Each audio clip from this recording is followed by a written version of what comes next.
My name is Sylvie Dasné. My name is Alexandra Spicey Landé. I'm a choreographer, specifically a hip hop dance choreographer, dancer, and teacher from Montreal.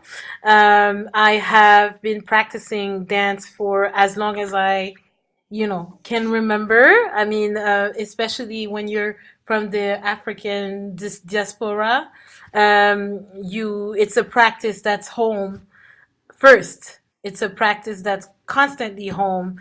Your parents, the music, the parties. So this is something that I was raised on, music and dancing.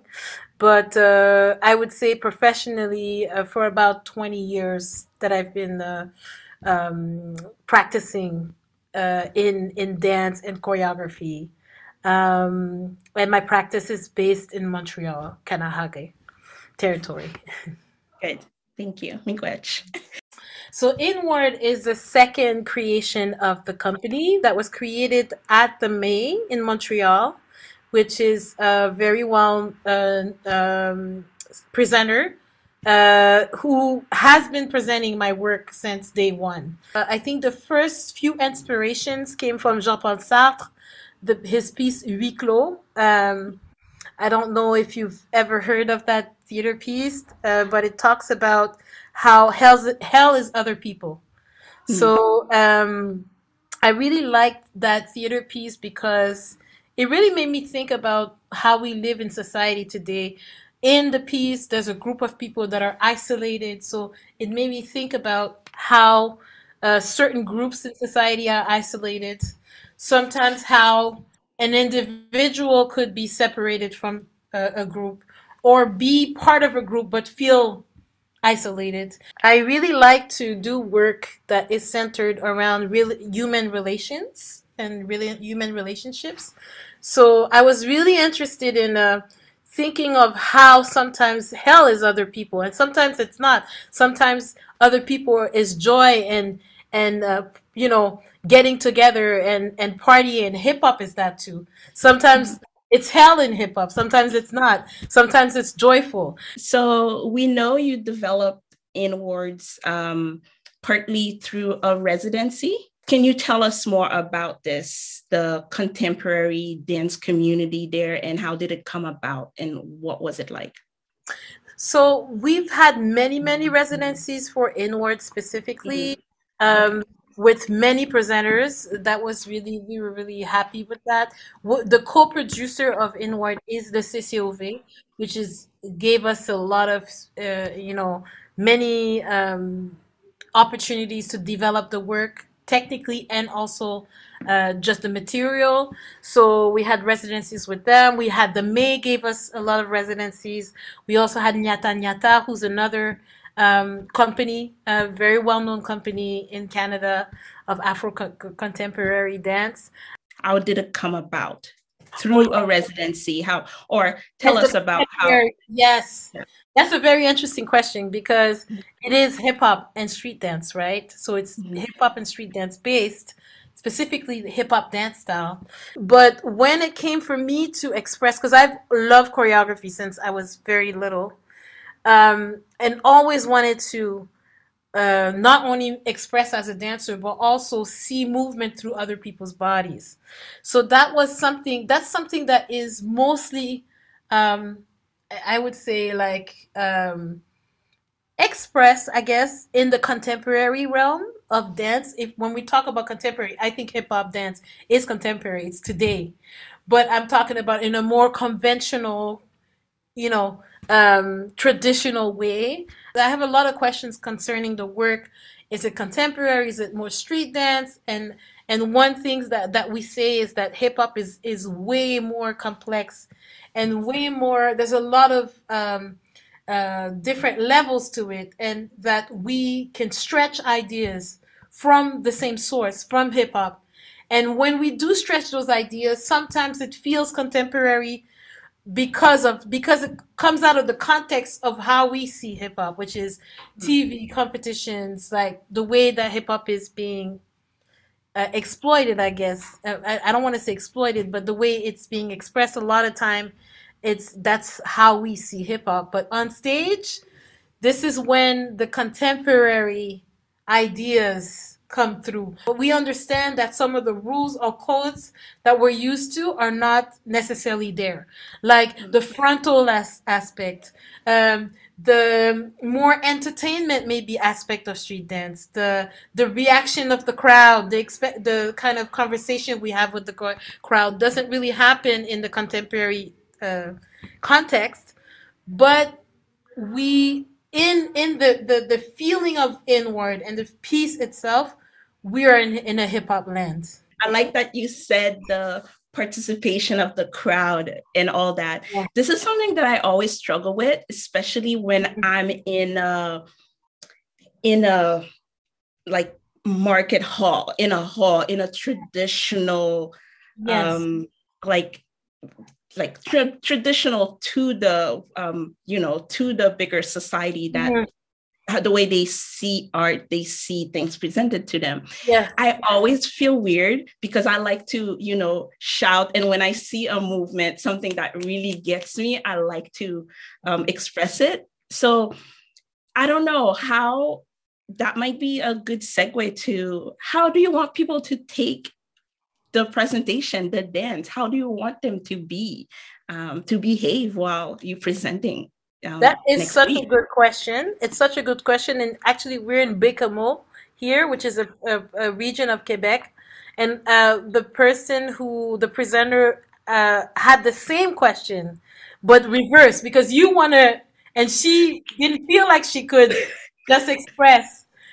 And she felt a bit weird that, because we were reacting, me and another dancer were reacting and loudly, And she was like, oh, wait, like I felt uneasy about it. I didn't know if I should react, if I should say something or say styling. And that's the question. Like, I feel like for me, because culturally speaking, and this is where it's tricky, and this is where we see contemporary, culturally speaking, like when you're in a hip hop realm, when you hear the music, when you see a movement, you react. You have to hype. It's all about hyping the person.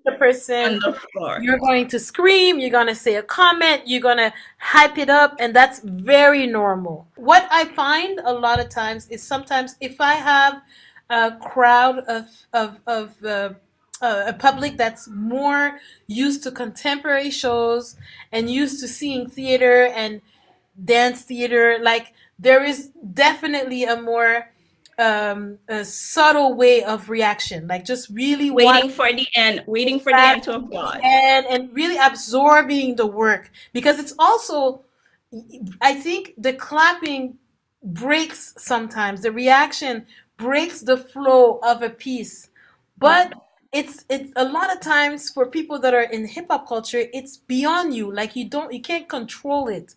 So I feel like I like to hear it because I think for the dancers, they love it because it's like home. So what would you like to tell the audience who watch Inward, and are there special things to pay attention to? There's no narrative per se. You feel like there's something happening, there's kind of an energy, but there's no specific narrative. I think that it's an experiment. I think you have to go there and just sit and experience the moment, just experience the piece, and just whatever comes, like whatever emotions, whether it drags emotion or not, I think it's a piece that you sit through and you experience. And people will take whatever they feel or whatever they connect to. That's what's gonna drive, I guess, their perspective, or I don't know how to put it, but I think I just want people to come and experience something. Okay. So I have a last question for you, but yes. I was reading one of your articles back in 2020. I feel like 2020 is so far away. In La Presse, and you said when you were knocking as an choreographer independent, like as an independent choreographer, you were hitting walls. The environment wasn't ready. It wasn't open, and there was a lot of resistance. So like to hip hop, you mean? So my last question is, do you feel we are, est-ce qu'on est prêt, est-ce qu'on est ouvert, et est-ce qu'il y a moins de résistance? Are we open? Are we ready? And is there less resistance for hip hop in those in those environments? Both is true. Like both sides. There's resistance on both sides. Because there are street dancers that don't believe in street dance on stage. You know, as a performance, you know, as seeing, putting that kind of work on stage and feeling like it's still true to the culture. So I think the resistance and are we ready? I think we are on both sides, if I could put it this way. I think the contemporary, I think hip hop has been around for over 50 years. It's made its mark, whether on the underground level of hip hop, musically, visual arts, in the dance, in so many different areas of art. I mean, street dance and hip hop has been around for a long time. And it is completely normal that it develops and it continues to find ways of reinventing itself.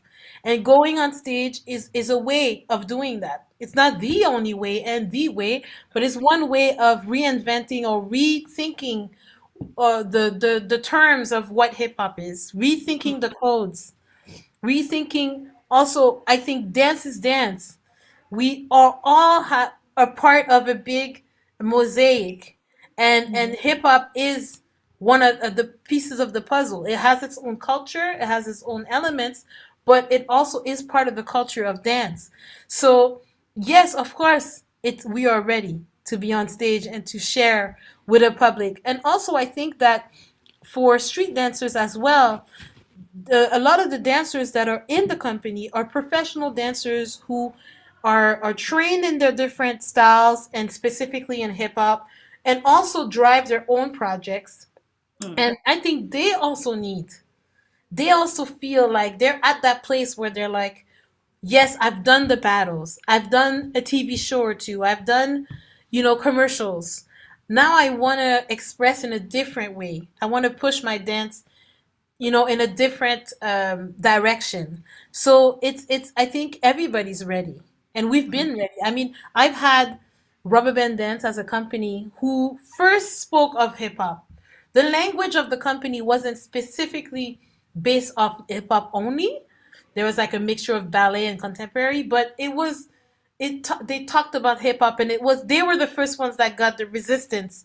There's companies like mine, there's Dasné, and then there's B-Boyism, who also has been to Peterborough. Like, I think they've presented many times in Ontario and Peterborough, who also showcase, you know, a very pure, if I want to say it like that, pure, you know, expression of hip hop, you know, in breaking specifically.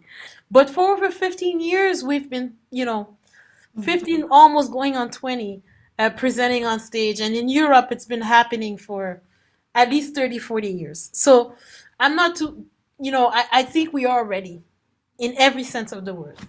Okay. Et merci beaucoup. Merci, Spicy. Vraiment bien. Merci, Sylvie. Thank you so much, Bill, for having me.